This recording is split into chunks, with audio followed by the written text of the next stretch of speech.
And we're back on the roundtable talk to discuss the week that was. It has been an exciting week, a lot of happenings in the country, and to discuss a lot of important issues that have kept the country busy.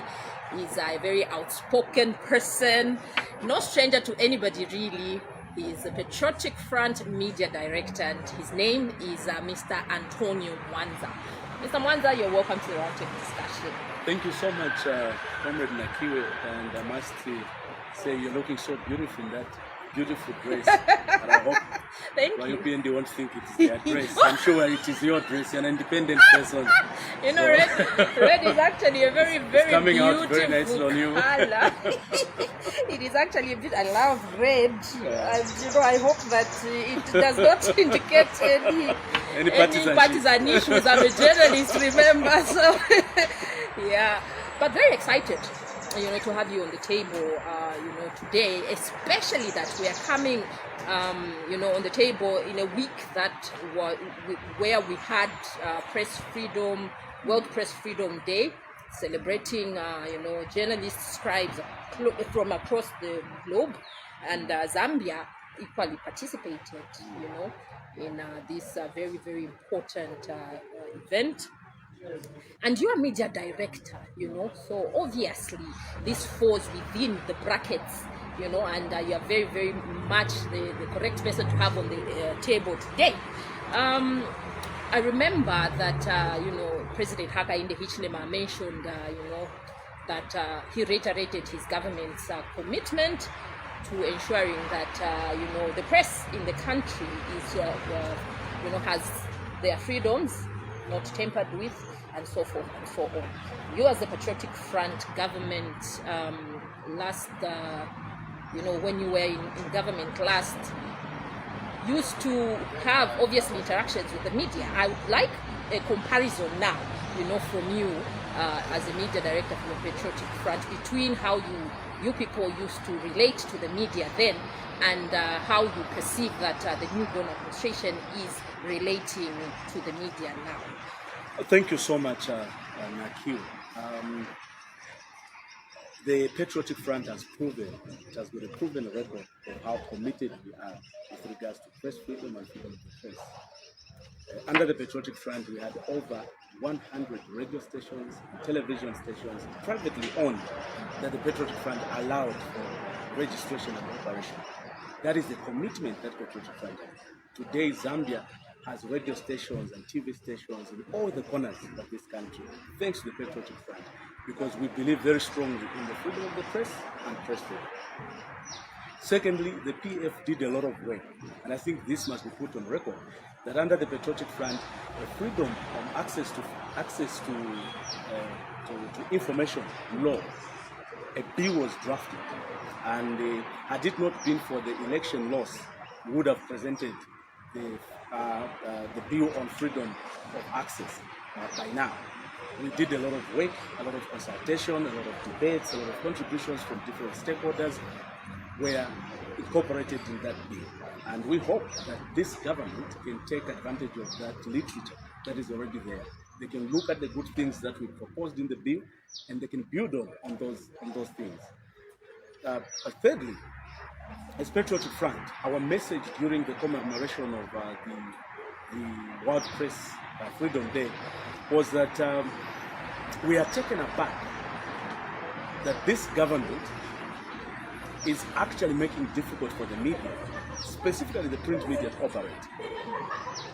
This government has introduced a VAT on print media, 16%, starting January 2022. Already the print media is struggling with the bills because now with the advent of social media, print media is having very difficult to survive.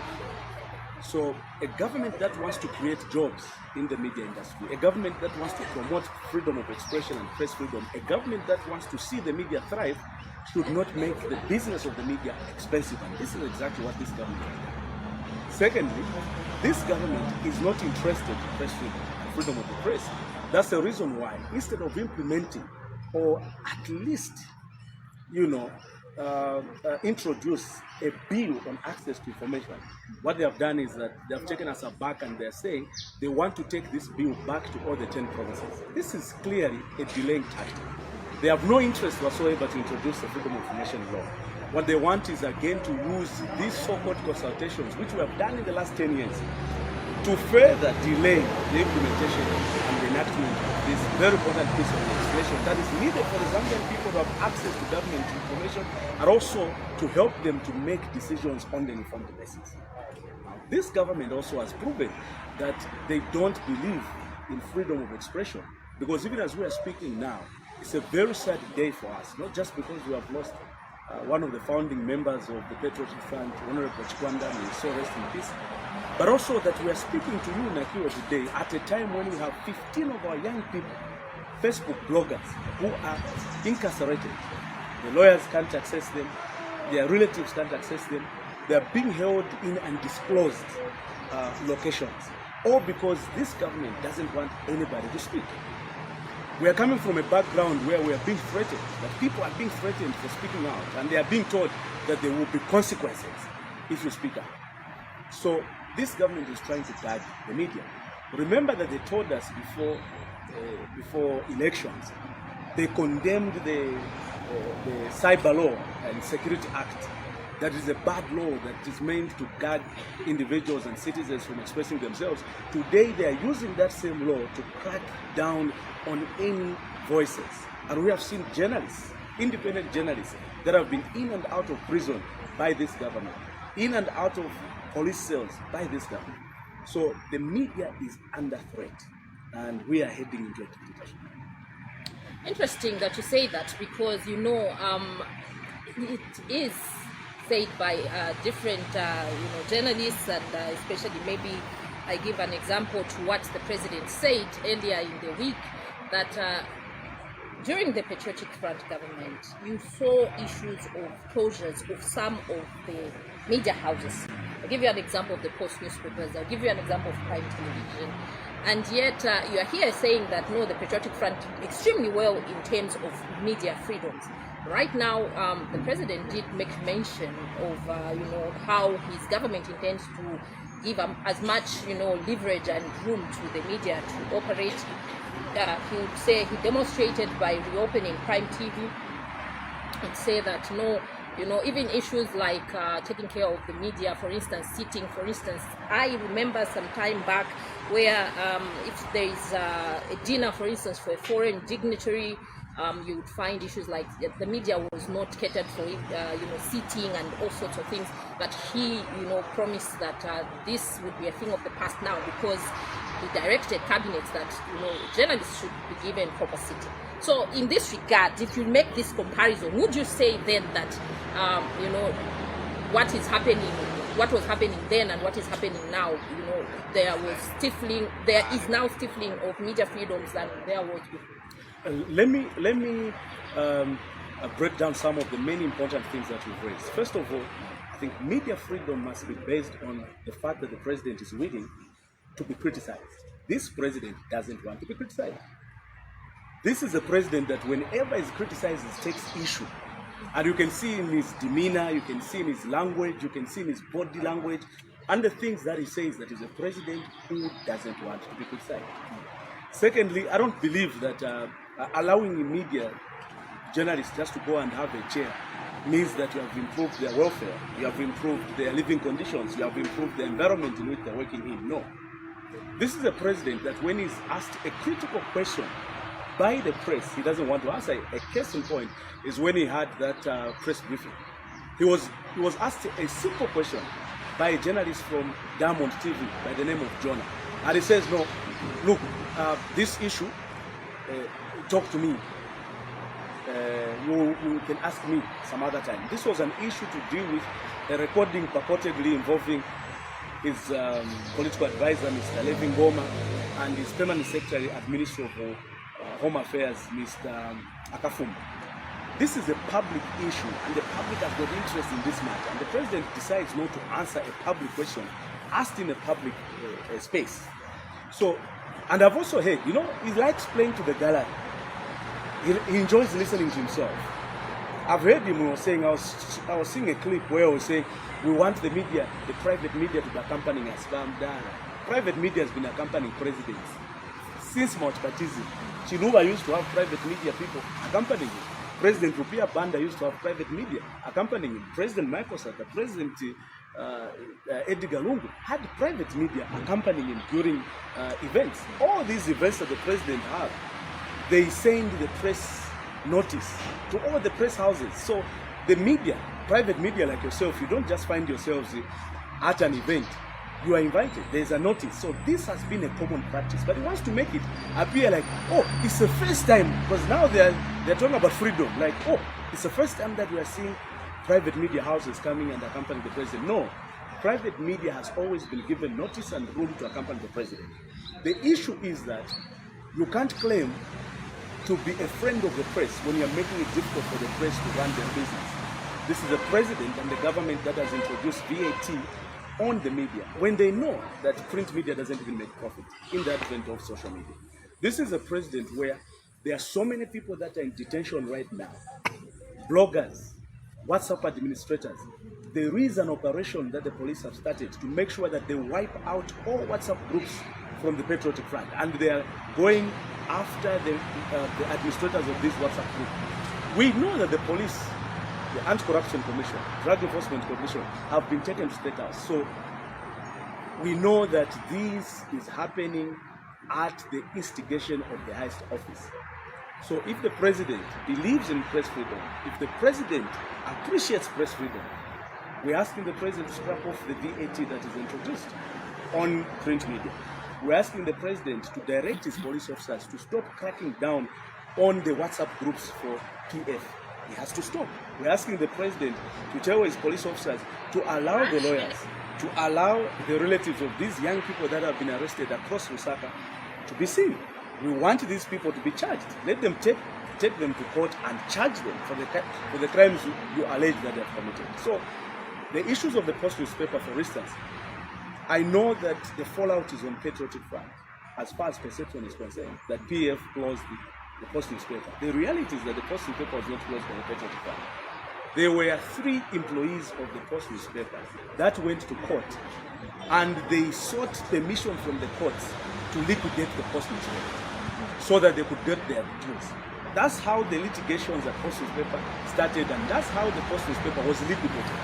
It was a court procedure that was instigated by former employees of the Post newspaper.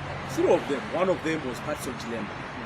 So the PF had nothing to do with the closure of the Post newspaper. It was a liquidation process that was started by the former employees of the Post newspaper. I know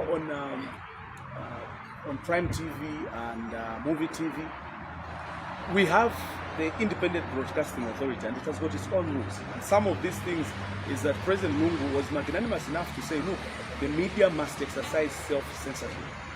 And if the media houses do not go by the regulations and statutes that are governing them in accordance with the IBA, there will be consequences. The law doesn't change. It is just the law is being applied in accordance with the way it is. So, yes, when you're in government, every criticism comes to you, and we will bear the consequence of the negative publicity that we closed media houses. But if you look at the reasons why those media houses were punished, clearly they flouted the IBA regulations, and I'm sure that even today, if a media house flouts IBA regulations, there will be consequences. Let us talk about the conditions of service, for the media practitioners. You are media director for the Patriotic Front. Even when your party was in government, you were, dealing directly with issues of media. So you are very much conversant with the, for instance, conditions of service. Very, very bad, especially in the private media. But you get statements. For instance, the other day I read something on social media from the media director at the Ministry of Information and Media, where he says he said something about journalists, being only interested in what is termed. I don't know if you are, conversant with the term bladizo. Okay, so this bladizo is money that a transport refund sort of thing that is given to the media when they go to, for instance, cover an event. and I know that you have a lot of press briefings and so forth and so on. So I think that I'm a media person myself and I'm a journalist. I don't know, what is your opinion on such a statement coming from that type of high-profile person in this ministry, which is supposed to really look at the interest of the journalists? Because by and large, when you look at the conditions of service, which are very bad, isn't it okay for a journalist to go away with a transport refund when they go to cover an event? Is it supposed to be demonized, or looked or frowned upon by an office that is supposed to look at their interest by the end of the day? In the statement that was released by Honorable Nixon, the acting Secretary General of Petroleum, one of the key issues he raised was the conditions of service for our media houses, and conditions of service for our media personnel. And he raised the concern that, especially if you look at the private media, the conditions of service for our journalists are very bad. And he raised another issue, that there was need for media houses to spend some time and money to invest in their media personnel, so that you can have some form of specialization within the rank and file, so that you can have people that are specialized in reporting finance and economics and legal matters and so on and so forth. Now, that's a statement that is coming from a leadership that cares about the plight and welfare of the journalists in this country. And you can see by the conditions of service how PF improved the conditions of service for our media people in the public sector. Those are Daily Mail, Times of Zambia, ZNBC, including Zambia, because we were committed to the welfare of these journalists. Now, the statement that came from Comrade Davi-tech-media, who is the director at Ministry of Information, epitomizes the fact that we are dealing with a government that does not care about the media. It's a government that has no respect for media. It's a government that is so insensitive to the plight of other people. Because Mr. Kawana was speaking not as Tabo Kawana, Mr. Thaila. No, he was speaking on behalf of government. And that's an official government position, that when journalists come to an event and they're given transport refund, that's the only reason why these journalists, you spend so many hours risking your lives to go around and write these reports. They are saying you are doing so because you are only interested in a transport allowance. That is what this government is saying. That is their position. And if that wasn't the position of government, to insult journalists, we expected the Minister of Information to have chided his director to say, no, Mr. Director, you need to withdraw that statement and apologize to our journalists. You cannot say that they are after Blarizo, Kutenga transport refund. In any case, Nakio, when these government officials go for any function, don't they get the transport refund? They do. Don't they get the sitting allowances? They do. Even when they had that youth in Dala, they went there, them as government officials, they were getting the allowances. But the ordinary people were not getting allowances. This is a government that is not sensitive to the plight of the people. As we are speaking right now, we have about 20 cabinet ministers that are refusing to go and sit in government houses. They are refusing to occupy government houses. This country is spending 11,930 kwacha every month per minister to give them as housing allowances. How many people in this country receive 11,000 kwacha salaries? How many people in this country fall 11,000 kwacha per month as a salary? Yet, our ministers have refused to go and sit in government offices, in government houses. And this government, which is broke, as they tell us, is spending 11,930 kwacha every month as housing allowance for these ministers who have refused to go and sit in the offices that their former, in the houses that their former ministers were using. Why? It's because of pride. It's because of lack of sensitivity. It's because they don't care for the poor. They care about the money they make for themselves. And I'll tell you another example of how insensitive this government is. We have a young man, Anthony Waria, the spokesperson for the president. Anthony Waria was staying in Chelsea, house number 6. in Charleston. No offense. And today, Anton Wali has the audacity to say that he can't stay in Nkwazi House, a presidential house, that it is so bad that his levels, they can't allow him to stay in such a house. Now, Nkwazi House, and there's a difference, and this is a difference that many people don't understand. There is State House, it's the official office of the president. Then there's Nkwazi House, it's the residence of the president. These two are different. State House is a very old building, and the government had intentions of building a new State House. But Parliament did approve for the building of a new State House.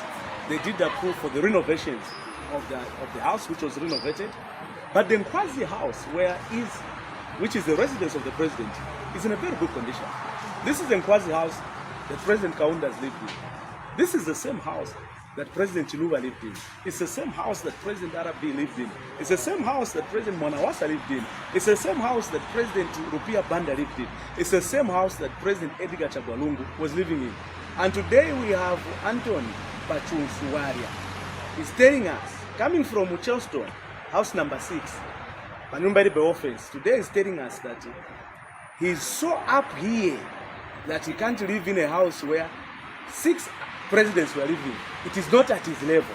That's the level of insensitivity that these guys have. They are so proud of themselves. They are so full of themselves. They are so insensitive to the sufferings of the people. They are living in their own world. But look, cabinet ministers are getting up to 109,000 kwacha per month. They were lying to the Zambian people that they will be driving Beats. They will be driving small cars. Today they have bought brand new cars. They have bought over 400 brand new cars. Mr. Big Mwanza, luxury where cars. did they say they will be driving Beats? They told us that when we win government, we will not buy new cars. We will be so frugal. We will not be using luxury vehicles. They have bought 400 brand new luxury vehicles, latest vehicles on the market that they are driving. Why? They are so insensitive to the plight of the people. But this is a government which cares more about foreigners than the Zambian people. This is a government which says Zambians, they call Zambian businessmen as middlemen. And they give businesses that are supposed to go to the Zambian people, they give them to foreigners. Today we have a contract of $107 million that has gone to Zimbabwe and South Africa. They are creating wealth and jobs in Zimbabwe and South Africa. And yet here in Zambia, they are not creating those business opportunities. They are not creating those jobs for the people of Zambia. They are not even paying the local contractors here in Zambia. Everybody who has operated in this country in the last 10 years, according to this government, as long as you are the contract under Patriotic Front, then you are corrupt. Then you are not Zambian. Then you should never get a business. What kind of a government do we have? Mr. Mwanza, I want us to, exhaust the issue of the media. I think that it is extremely important because, and being the biggest opposition party in the country, obviously your role is to offer checks and balances, but also to, I think, give advice to government on solutions. So for the media, what, would you do better than what the current government is doing, considering that you are just coming out of, you just left, office not more than 9 months ago. So what plans did you have, for instance, for the, private media? You've talked about improving conditions of service for the, public media, but there is a huge, media, base out there, which is occupied by the private media. What can government do for the private media to help them, to ensure that their employers, that the bosses give good conditions of service to these young men and women who occupy the media space? I think first of all it's engagement. I think government through the Ministry of Information and Broadcasting Services should take time to engage private media and get to learn and listen to what these private media houses are going through in terms of the difficulties, the challenges they're going through, and also listen to the journalists themselves, the difficulties and the challenges they go through.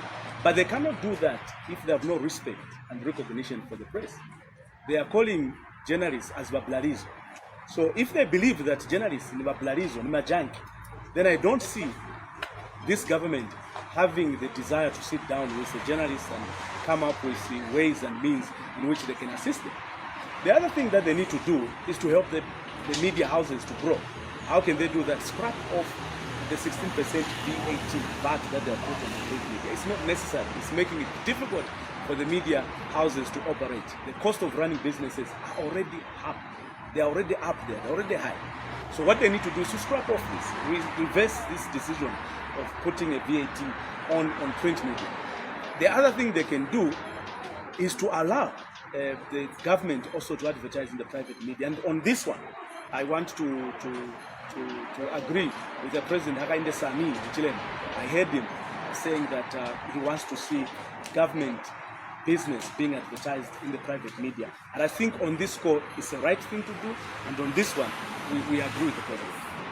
Excellent, because sometimes I begin to think that the Patriotic Front would never agree on anything. No, when it's right, we agree with him. Commend anything that President Hakainde Hichilema and his new Dawn administration do. But I think it is, on a very serious note, I think the Minister of Information must take time to sit down with his director, Comrade Abokawana, because he's representing the position of government, and clearly this government doesn't respect journalists. So even if he's writing it just on his social media, he has to, put into account that his position cannot allow him to just say anything, because it will be taken as official. No, actually that was official position. His government position.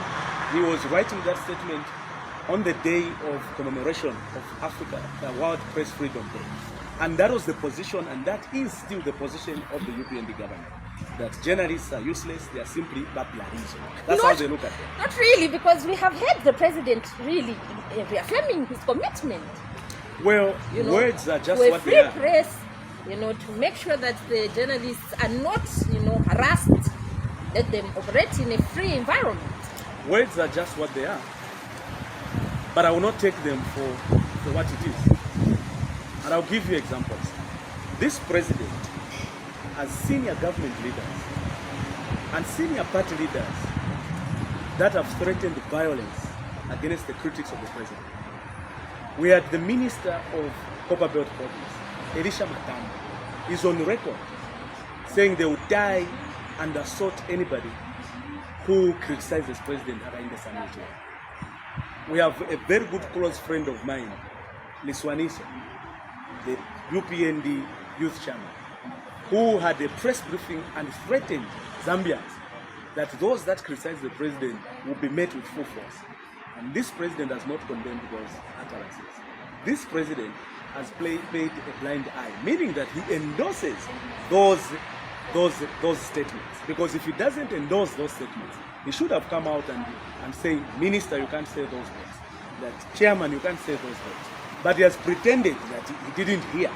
But we are not surprised, Nakiru, because this is a president who, at a public press conference, told the Zambians that his supporters wanted to revenge, and that it is only natural for them to revenge.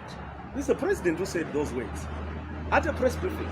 This is the president who has gone ahead to say, in front of everybody, in front of the cameras, to say, when you speak Tonga or Lozi, nobody looks at you in a different way. But when you speak Bemba, when you speak Bemba and Nyanja, people don't look at you in a certain way. But when you speak Lozi and Tonga, they look at you in a different way. Those words are very unfortunate. They shouldn't come from the president because they are extremely divisive. President Lungu worked so hard to unite this country, and he made deliberate steps to make sure that the country was united. He put up a ministry of national guidance and religious affairs with the sole purpose of reminding all of us that we are one Zambia, one nation. He made sure that the motto "One Zambia, One Nation" is reignited, so that when we look at each other, we don't have to look at surnames. We just have to look at each other as Bantu, as Banja, as Ubuntu. President Lungu was also deliberate, realizing that we are divided on political lines, on tribal basis. He put up a commission of inquiry which went round through the country to investigate on the tribal and the regional voting. And those recommendations are there. This government can take those recommendations and use them to come up with a strategy to unite the country. The challenge we have is that we have a president who thinks that he has some people called about 2.8 million. Those are his people. Then Kulibali 1.8, those are not his people. I think the president has not yet come out of that cocoon of opposition politics because he has been in opposition for a very long time. The president must realize that he's a president of the Republic of Zambia. He's not a president of the Republic of 2.8 million people. He's not a president of the Republic of 1.8 million people. He's a president of the Republic of Zambia, and his words must be unified. That his utterances must reflect that oneness. His utterances must respect that presidency. But you have a president who thinks he's a president of 2.8 million people. And that's a tragedy. And these are serious matters because what the president says has a potential to further derail the progress and the unity and the peace that we have enjoyed in this country the last 58 years. And we beg the president that these tribal, divisive intonations must not come from him. Picking people by their tribe and picking people by their regions must not come from him. He should realize he is the president of all Zambians, including me. He is my president. Interesting indeed. Now, Mr. Mwanza, the next thing that has, kept the press busy, the nation busy, even as far as, foreign countries like Zimbabwe busy, is the issue of the AFCON. The Africa Command Center, which the United States government, and I'm going to be very categorical because I don't want to set base in this nation for the simple reason that when the president addressed the media at Mulungushi, he said that they are coming to set up office, not base.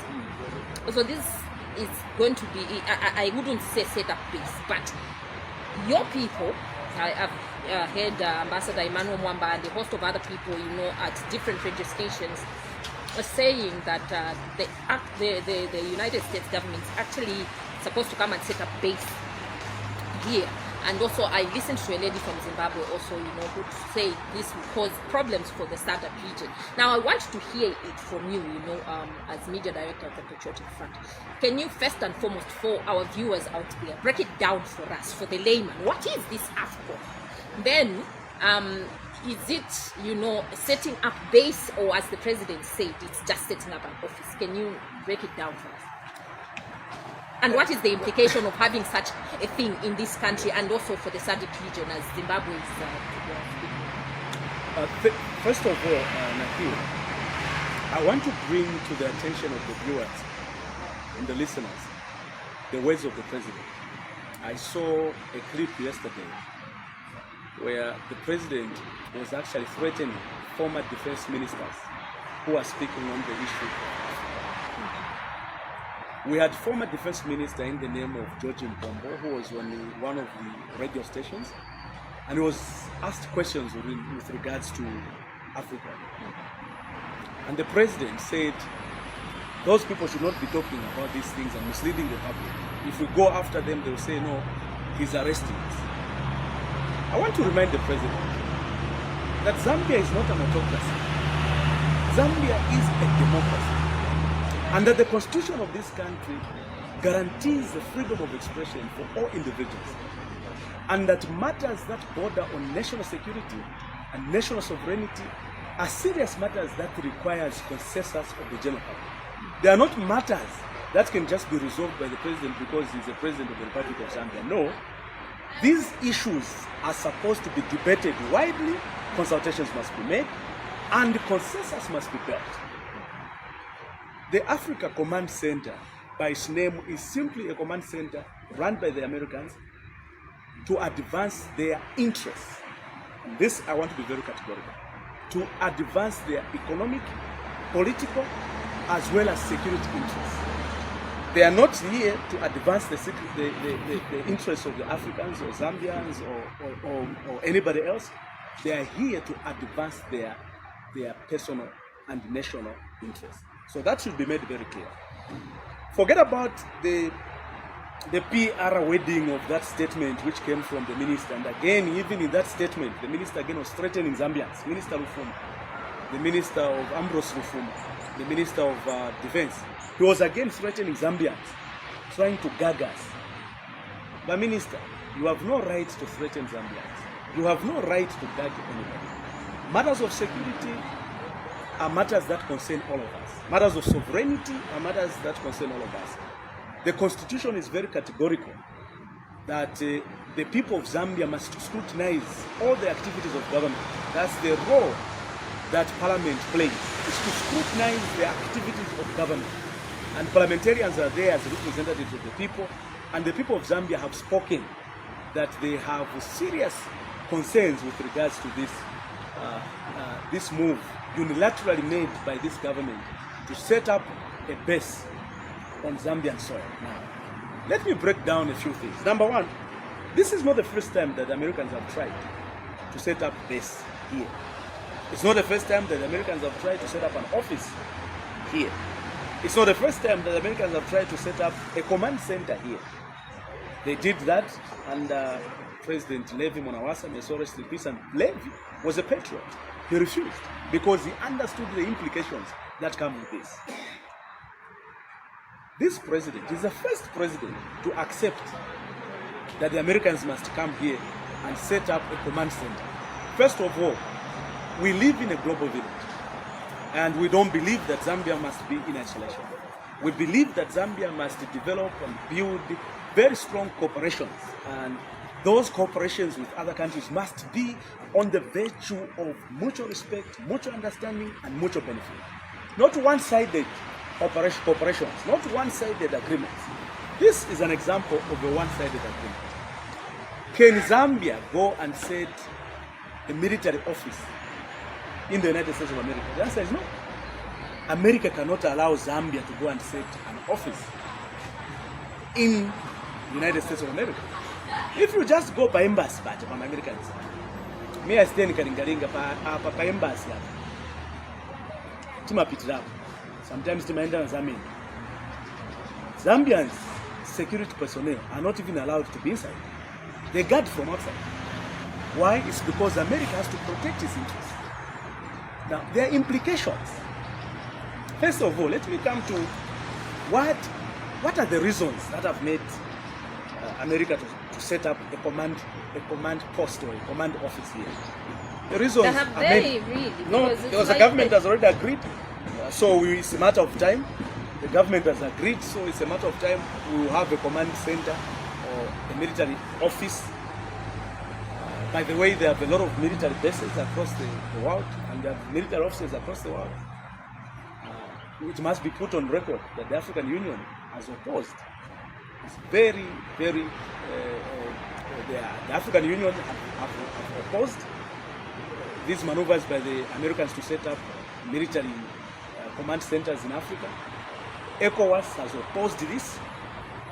The SADC, our own region, has opposed that. It's on record. SADC has opposed, AU has opposed, ECOWAS has opposed. It's only Basami who has accepted. Everybody else has opposed. And the reasons are simple. It's because, first of all, the Americans are not here to protect our sovereignty.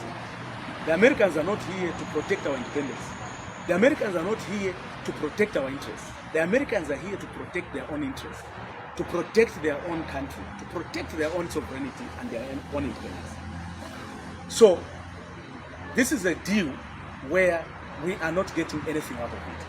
They'll tell you that no, in the statement that came from the minister in charge of defense, he was saying there are military corporations where Zambia will benefit. One, Zambia is 58 years old, and we have had military corporations with China, with Russia, with the United States of America. We've been doing these things without Russia coming here to set up an office, without China coming here to set up an office, without America coming here to set up an office. So what is so special now that we haven't done before that the Americans must come and set up an office? Our position is, let's continue developing mutual respect, mutual cooperation with America, with Russia, with China, with all nations, but based on mutual respect, based on mutual benefits, not one-sided deals.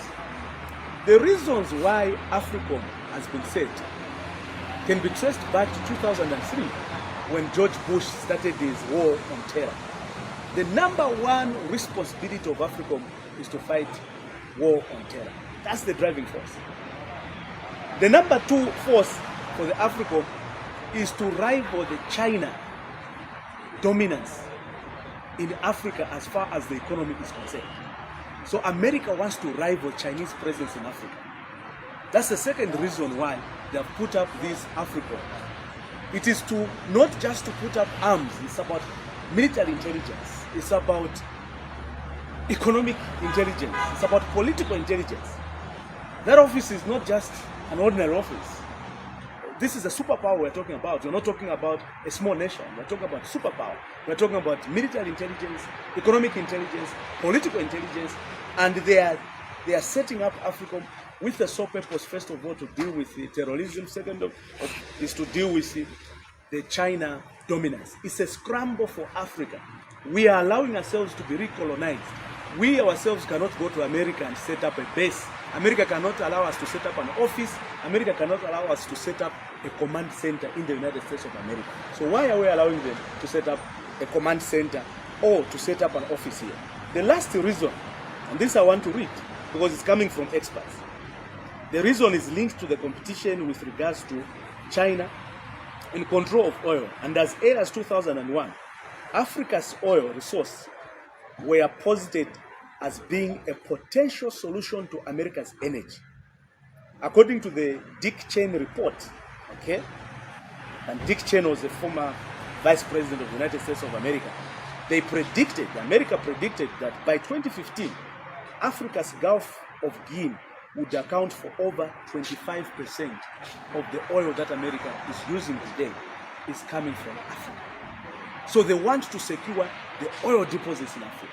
They want to secure the business of oil in Africa. They want to rival Chinese dominance in Africa, and they want to use AFRICOM to fight terrorism. What are the implications? First of all, we don't know the military, political, and economic intelligence that America will be gathering using that office. We have no capacity to even know what they are doing. Okay? Number two, do they know that when American servicemen commit criminal offenses, they cannot be tried by any court here in Zambia? We have no control, we have no jurisdiction over them. They'll simply be extradited back to the United States of America. So we have no capacity to even know what they'll be doing. The other thing is that African Union, SADC, and ECOWAS have opposed the setting up of any command center in Africa because we have got politics going on, and there's political intelligence, there's economic intelligence, there's military intelligence that the Americans are gathering. And there is a concern that having them around here, setting offices here, might risk us in terms of meddling in elections. We have seen America accusing Russia that was meddling in elections in Russia, that Russia was meddling in American elections. We have seen other nations accusing America of meddling in their elections. And we have a whole host of history of how America has meddled in the affairs of so many African countries and so many African revolutionaries, Patrice Lumumba, Kenyatta, you can name them, that have been fought by the Western countries. We have that history. And this government wants to pretend like they don't know the history of how America has meddled in African politics. And I've got just a few things to ask. America went to war in Afghanistan for 20 years. They said they wanted to advance the military capability of Afghanistan. After 20 years, have they advanced the military capability of Afghanistan? The answer is no. Afghanistan is in a crisis. They went to Iraq and they took over the Iraq government. And they said again that they wanted to build the military capability of the government of Iraq. Have they managed to build the military capability of the government of Iraq? The answer is no. Is there peace in Afghanistan? The answer is no. Is there peace in Iraq? The answer is no. The final nail on this issue is that America is at war with so many countries. And America never fights wars in their own territory. They fight wars abroad.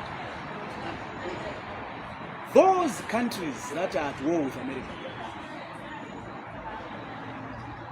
they will have interest on who is dealing with America in as far as military is concerned. We are putting our country in harm's way from all these renegade groups that America has been fighting, because we have joined the American problems. We as a country have been a non-aligned country. When it comes to issues of international policy, we do not. We have people that have been detained without being formally arrested, meaning they can't get bond, they can't be taken to the police, to court, they can't get bail. We had Bachama, our national chairman. He was arrested and detained for 13 days. We have Adinyoni, his driver, arrested, detained for 13 days. We have Nakachinda Binoculars, who has been arrested and detained on several occasions for more than 4 or 5 days. And the sad reality was what we saw yesterday, where the Anti-Corruption Commission would say that the acting leader of the opposition in the House, in the name of Davi-tech-media, and Mao Sampa, Boba TV, member of parliament for Matero, the Anti-Corruption Commission says they don't know that Mao Sampa is an MP. Therefore, they cannot allow Bowman Lusambo to have his bail, because they don't know whether or not Mao Sampa is a member of parliament or Davi-tech-media is a member of parliament. That is total abuse of the court processes. You have Honorable Chitotela, who has been arrested for the same offenses, which went before the court and was acquitted on these offenses. Again, this is the abuse of the court processes. We have Nakachinda, who is being reported in Solowezi on allegations that insulted the president, and is again reported in the southern province on the same charges. Just an abuse of the court processes and freedoms of individuals. But what makes sad reading, and I'll say this, is when you see a head of state giving instructions to the law enforcement agencies of who should be arrested. The president, on a press briefing, was saying Bowman cannot have a house for $150,000. He was a die-hard cadre. Where did he get $150,000 to have that house? He must account for it. The president is playing a judge and a jury and directing the police officers who should be arrested. Bowman Lusambo, Olosimu Sumukonda. Bowman Lusambo was a minister of Copperbelt province. He was a minister of Lusaka province. He's been a member of parliament for 2 terms. Sure, Bowman Lusambo angakange omanga nyumba. Olosumukonda ulichena problem na Bowman. Somebody who has served as cabinet minister, somebody who has served as a member of parliament, sure, angakangi kumanga nyumba kwenda kugula mabloko cement na sand, angakangi omanga nyumba. Does that make sense that a former cabinet minister should not have a house, and the president can go on a press briefing to tell the police officers that this person must be arrested because he built a house? It's the same with what they want to do to George Mpom. The president was saying these defense ministers, former defense ministers, are going on radio speaking about Africa. When we arrest them, they will be saying we are that people. We are bad people. President, you are now directing the police who should be arrested. That one must be arrested. That one must be arrested. Nakachinda. The president judged him. Worse than that, the president called him a madman. That is a lunatic. That he must be punished. That's the president speaking. The president ought to know that he has so much power. And when he speaks, his word is policy. Therefore, he must speak with a lot of caution, and he must act with a lot of restraint. There is wisdom in leadership which acts with restraint. There's wisdom in leadership which guards its words. Because when a president speaks, that is policy. This whole issues about the fight against corruption is centered on bitter, vengeful feelings, to revenge, to avenge, to punish, to crush, to finish the patriotic flag, and to settle political scores with those whom Mr. Hakainde Sami Chilema feels that they personally did him wrong. It has got nothing to do with the fight against corruption. And I'll tell you why. They have gone through all government ministries. They have put firms to do audits. Both our own auditor at our own auditors at the Office of the Auditor General, and private auditors, they have come to do audits to find where did this one steal from. We are not bad. Bapitamo mabooks yose basiriza. They have failed to find the crime. If you ask them, the Minister of Agriculture, kunaso hapo fertilizer, yamenewa naba minister, the answer is no. Kunaso hapo masaka, yamenewa naba former minister, the answer is no. They have failed to find the Mirandus and many former ministers did. So what they have done now, they are abusing the law which states that you must account for whatever you have. And they are using this Anti-Corruption Commission Act through the clause and the provision that deals with the proceeds of crime to go after perceived political opponents, real or perceived. So now they can just come here and close this place and says we suspect that this is the process of crime. They can just come home and says Mourinho na bana 4 aba babiri ya process of crime tukugwira tukupereka ku jail. That's what they are doing. Abusing the constitutional provisions to settle political scores. That's all they are doing.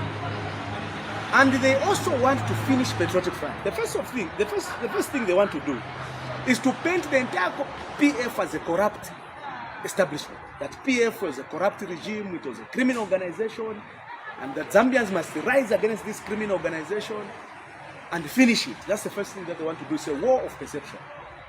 Secondly, they want to squeeze anyone whom they think this one has got a bit of money to finance the operations of PF. So Bomani ama tusako ndalama gwirani. Malanji ni bonanza na ndalama gwirani. Chitotera ni mpalume inkalamu ama tusako tundalama gwirani. Gwirani wose ba PF bamene baoneka bama tusako ndalama so that PF itengari itepaji inkarepa miala. And the other thing is create a perception out there that PF is a criminal organization, so that no business person and nobody, no well-wisher would want to come close to Patriotic Front, because they will be saying, if I help Patriotic Front, the government will come after me. They will come after my business. And this is the reason why this president has gone after all the contractors, all the suppliers that dealt business under the Patriotic Front, and he has refused to pay them. Because in his mind, he thinks that if he pays those people will finance PF. And if PF is financed, then PF will fight him in 2026. So there's no fight against corruption. Here is just bitterness. It's just about trying to fix individuals. It's just to try about killing PF. It's just to try about squeezing those people that he has personal beef with. And just to exercise that power, to prove to me that Mourinho, me, I'm in power. I can fix you. I was looking at the president when he had that press briefing. And I looked at my daughter. And I felt sorry for the future of this young girl.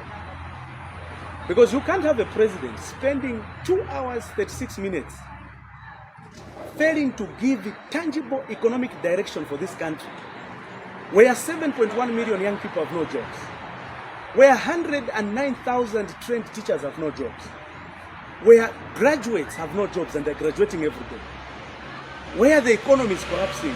The president spends the first 50 minutes of his press briefing talking about individuals, maligning individuals, talking about revenge, talking about this one and that one. We expected that the president would come to address the people on economic issues. Njala yavuta makumboni, fertilizer ya dula, cooking oil ya dula, fuel ya dula, unga wa dula. We thought the president will address those matters. He had 2 hours 30 minutes. If he's not bragging, you should look at this president.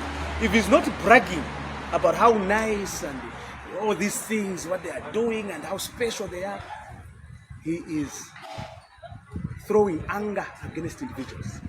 I looked at the president and I felt sorry. The president has got too many anger issues. Mumutima muli wa president muli too much anger. Let him deal with that anger. You cannot run a country with so much anger and bitterness in your heart. The president must work on that. It is not healthy. It's really not health for him.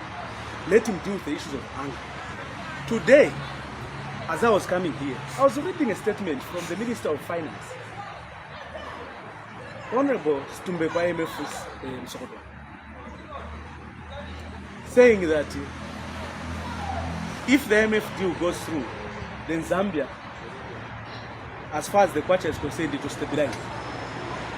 And I said, oh my God, no wonder why Rupiah lost elections under this minister. He was his minister, I remember, was the minister of Rupiah Banda. He's the one who gave Rupiah Banda wrong economic advice, and Rupiah Banda ended up losing elections. First of all, it's the lies which this government thrives on.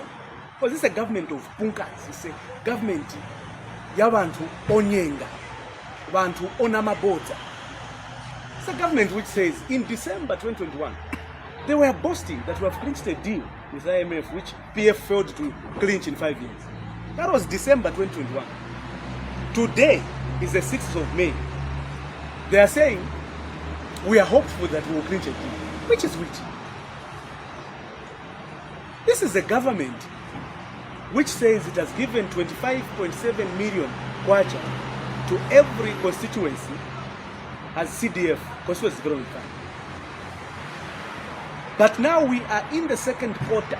We are coming to the second quarter of the year. Not a single coin from CDF has been dispensed, because they are still dealing with the guidelines to begin with. And secondly, only 5 million kwacha has been dispensed to go into the accounts of constituencies. But it has not been dispensed to go and do the projects. So now you have 6 months into the second quarter, coming into the end in June. There is no single coin which has been dispensed from CDF. And they have not even dispensed even half of the 25 million. And today in Akiwe, the president posts that we are doing very fine. There are so many people that have registered companies at Bakra. I said, oh, Tina Mavu. But Mr. Mwanza, registering a company now has become economic progress. There is still problems, because you know very well, you were a party in government not so long ago. There is what is called teething problems. Perhaps there is need for time. The vice president is on record saying things will get worse before they can get better. You know, let's talk about time. We have given them a lot of time. This is about 10 months. Themselves were saying 14 hours. Bakalowamboma 10 koloko 14 hours unga 50 kwacha. 14 hours fuel 5 kwacha. 14 hours was a student at University of Zambia and Corporate University who got government loans and we are paying those loans. That will be the end. That every civil servant and public worker will be given 1,500 kwacha as increment across the board by 14 hours. Nothing has happened. I was giving you an example of a minister of finance who says that the kwacha will appreciate if the IMF give us a loan. I want to explain to the people of Zambia. First of all, the $1.4 billion loan is not for economic recovery or economic production. It is for a balance of payment to allow us to have enough money to pay back the debts. That's what it is. It's not for economic activity. The 1.4 billion, first of all, will not come at once. It will be dispersed in a period of 36 months. And it is only upon completion of the conditionalities that are put in place, which is one, remove subsidy on fuel. And we have seen what has happened to fuel now. The fuel prices have jumped from 17 kwacha to 24 kwacha. They increased by 4 kwacha, they reduced by 2 kwacha.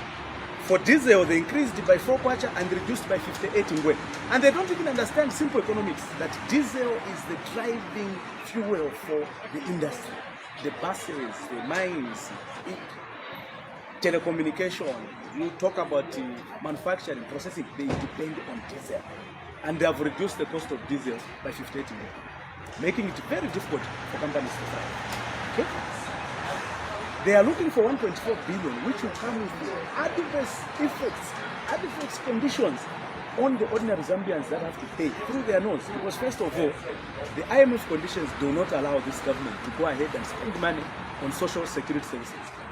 So we expect that going forward, there will be a reduction in FISIP.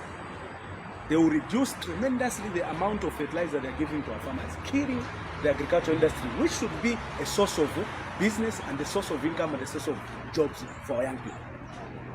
We expect that the electricity tariffs, the water charges will all go up as part and parcel of the IMF deal. Now, for you to stabilize the kwacha, you must increase the foreign exchange earnings. So the more you produce in agriculture, the more you produce in mining, the more you produce and the more you export, that's the more money that is coming into the country. The more dollars you have in circulation, that's the only way you reduce the fluctuation of the kwacha.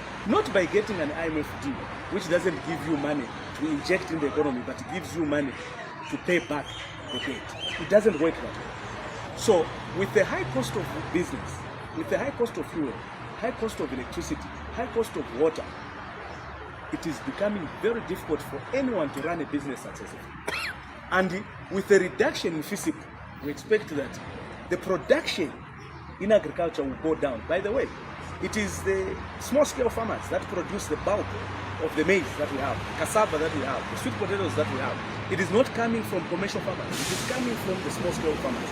And when you remove FISIP on the farmers, you have killed the farmers. What should this government what were they supposed to do to avert this economic crisis? Simple. President Edgar Chagwa Lungu made one commitment to increase the inflow of dollars in this economy. That's why you saw that the kwacha started stabilizing and gaining strength against the dollar. It's because the president said all the proceeds that come from the mines in terms of taxes must go to the Bank of Zambia in dollar terms. And those are the dollars that were floating in the economy. That's the reason why the kwacha started stabilizing. This government has given those transnational mining giants a tax holiday. They have given them a tax holiday. We are selling copper at $11,000 per metric ton. The highest. We could have been raising 1.6 billion US dollars just from the taxes alone from the mines. And yet this government has given them a tax holiday. And they are going around looking for $1.4 billion from IMF when they can make $1.6 billion just from the taxes from the mines. It is simple. In government Yamzungani Conte, they have to satisfy their Western partners, the Anglo-Americans, the people that were bankrolling their campaigns in the last 23 years that they were in the opposition. So we are not getting anything from Kopa Yenda Bazungu Batenga. Oh, se Kopa Zienda. We are getting zero. Epe. We are getting 7% contribution from agriculture when we are supposed to be getting 50 or 57% of contribution from agriculture, looking at the fact that 58.5% of all the jobs in this country come from agriculture, and this government doesn't want to support agriculture. They are talking about corruption, but in one end they are giving themselves single-sourced deals, like the fertilizer deal, where fertilizer here is $1,000 per metric ton. They have given a deal of $50 million to one of their friends to buy and sell as fertilizer for $1,407. So for the young people out there, I want to tell them, forget about jobs. For the marketeers, lazima mwanemvutika muma market mzunguluka makomboni. tientirimbe. Taxi driver tientirimbe. Iseto santifutika makombo tientirimbe. Iboma ilibe economic plan. Iboma ilibe plan ya mnema nayo ni kwenda kwa wazungu kwenda tenga 1.4 billion. Yamene muzalipira imwe through the subsidies they will remove and making it so difficult, more expensive for you and me to buy water, buy electricity and to buy fuel. So iboma hii tizamina nayo by 2026 kuzangala kumina. As we approach the end of the program very quickly. Mlipo ndalama mu separation mulibe. Mr. Mwanza, we are running out of time, but as we are approaching the end of the program, another trending issue is the issue of the Patriotic Front, your party, the recent Central Committee meeting that just riled almost everybody.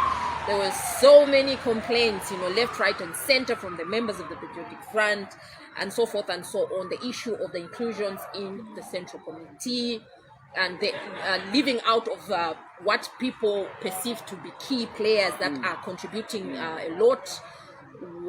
How is the selection process, for instance, first of all, of the Central Committee, and why are people that are contributing to the growth of the party being left out? Well, first of all, I'd like to say I'm so happy and proud to belong to here because the only political party where there's true democracy. You will find the people on WhatsApp groups, on social media, beating down the leaders and criticizing the decisions of the leaders. It's because the Patriotic Front is a democratic political party. And so I'm so proud and so happy to belong to this political party. And it's healthy. I want to clear a few things, and I want to thank Honorable George Sanga, the chairperson for legal. He has issued a very elaborate statement. First of all, people were questioning the mandate or authority of the Vice President to make those appointments. Now, Article 61 of the Constitution of the Patriotic Front mandates the President to give authority to any member of the party to perform certain duties on his behalf. And President Edgar Chagwa, before leaving office as the President of the Patriotic Front, did give all political authority to Honorable Given Lewin, including the authority to make appointments. It was given to Honorable Given. Number two, people have been asking that we expect to have 54 members of the Central Committee. How come we have now got 72? Members of Central Committee, and you are saying that you are yet to appoint more to bring the number to 80. I want to say that again, according to the regulations and the Constitution of the Patriotic Front, the Patriotic Front Constitution allows for the Central Committee to make regulations and standing orders, okay, to further the operations and activities of the party. And in the meeting that the Central Committee met on the 4th of March 2022, the standing orders were made that we needed to increase the number of members of Central Committee to 80. So they have appointed 16, the numbers come to 72. We have 8 more slots and others that might not continue to be in the Central Committee. There are so many spaces. And the names of Honorable Shimakambiri, Comrade Emmanuel Mwamba, Comrade Mtoto Kafwaya, and many other well-meaning, hard-working, loyal members of the Patriotic Front have been under discussion, and the President acting now, Honorable Given Lewin, has asked members of the Central Committee to make submissions as to who they think should be included. So we expect that more people be included, and some of the names that we have mentioned, I'm not the appointing authority, but we are very hopeful that these names will be included. We are very, very hopeful. With regards to the General Conference, others have said, no, they are leaving out competitors because they don't want them to contest in the upcoming General Conference. No. You don't need to be a member of the Central Committee to qualify to be the President of the Patriotic Front. There is no such provision. And matters to do with who qualifies to contest the elections of the Patriotic Front are done by the National Council and not the Central Committee or the acting President. So no one should be worried about that. There's one thing I wanted to talk about. They were asking, why are they making all these appointments? Yes, when there'll be yes, new president, because there'll be a new president. Why not give opportunity to the new president to make these inclusions? As we are waiting for the new president to come into place, the party must continue to operate. And the next president will have the mandate to make his own appointments. He has the mandate to revoke those appointments. He can make appointments, he can revoke them. You can revoke all the appointments that have been done in terms of those that have been appointed, not those that were elected, because there are those that were elected the 54. Those, their tenure of office continues up to the next general conference, which is coming on in 2026. So those it will continue. But all these that have been appointed, the next president will have the authority to appoint his own chairman, to appoint his own vice president, to appoint his own secretary general, to appoint his own chairman of committees of the central committee. So the next president is not limited in whatever he would want to do with the party.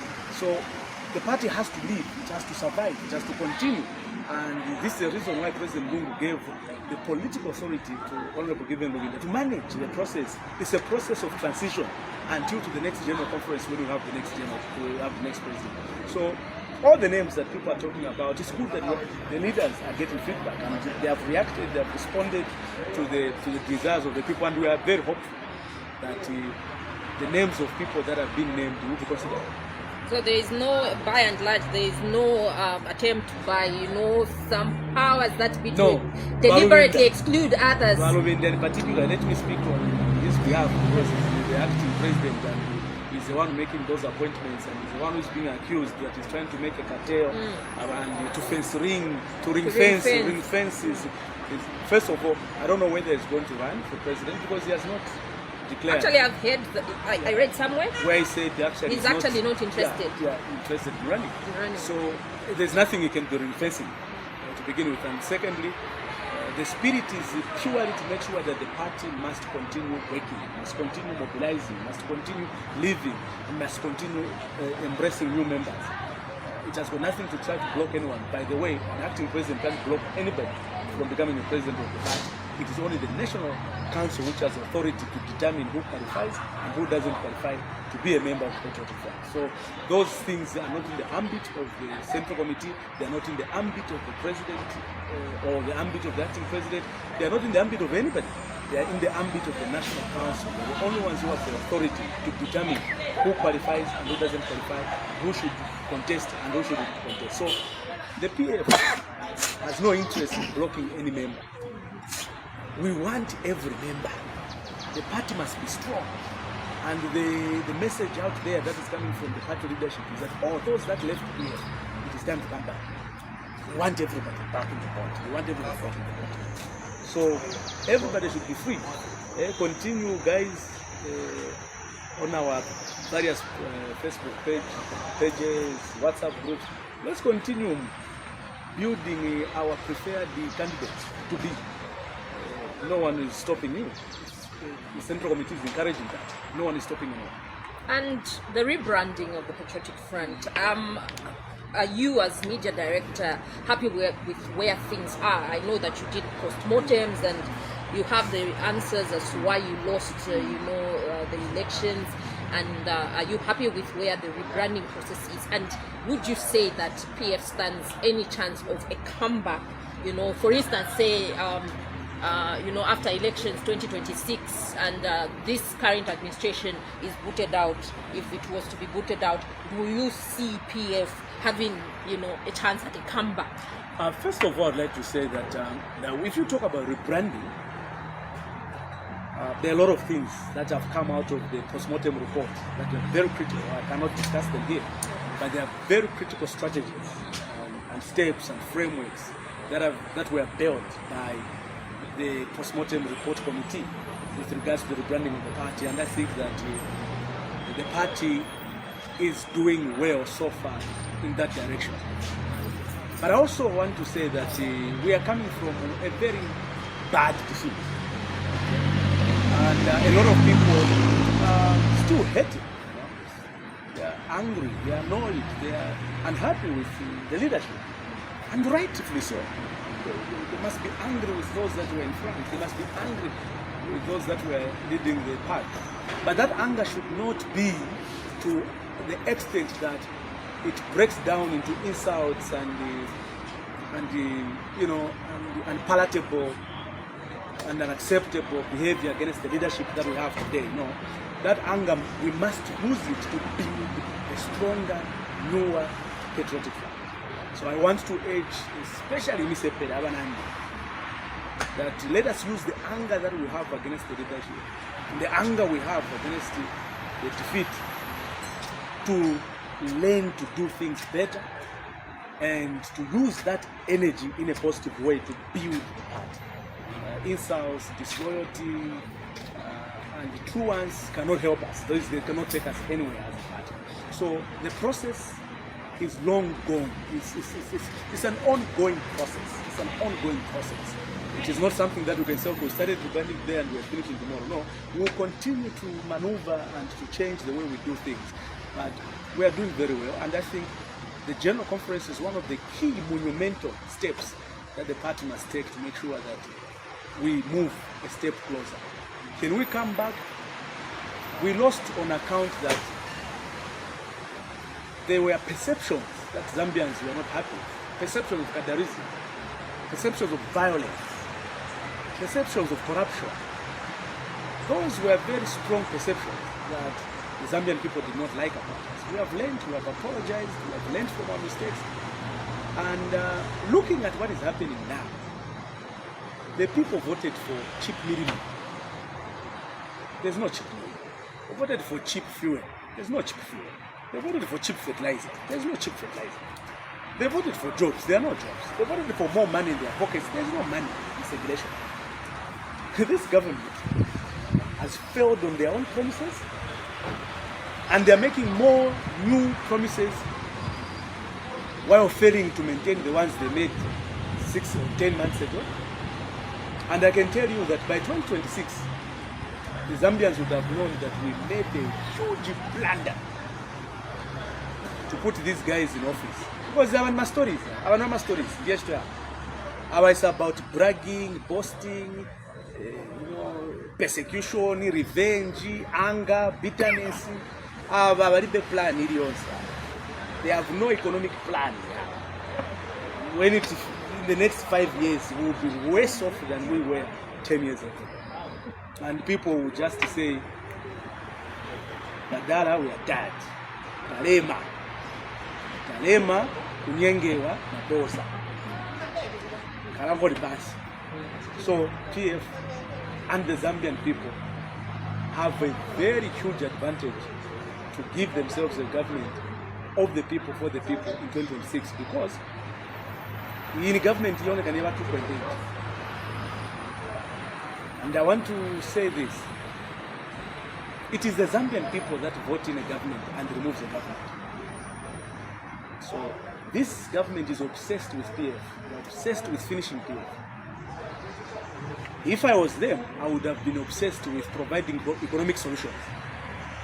Because the war they have is not with PF. It's not with Boma and Chitotera, Nakachinda, no. The war they have is with the voter. That's the guy they have to appease. And if they continue in this fashion, they will have no voters by 2026. So, the obsession where every day they have to be talking about PF, they will regret. It's not a surprise. They will regret. Great stuff, Mr. Mwanza. And fortunately, time is jealous. I tell you, time is always a hindering factor because we have run out of time. But thank you so much for, having taken time off your busy schedule. I know you're a very busy person, but you took time, to just come and, clarify one or two things that, about the issues that made headlines the past week. And we are very, very grateful, and we hope that you can, as usual, make time next time when we call upon you. I want to say thank you for this opportunity, and I want to say again to the President and everyone who is listening that it's a voting manga, it's still open. It's a Najaida. So that interview, the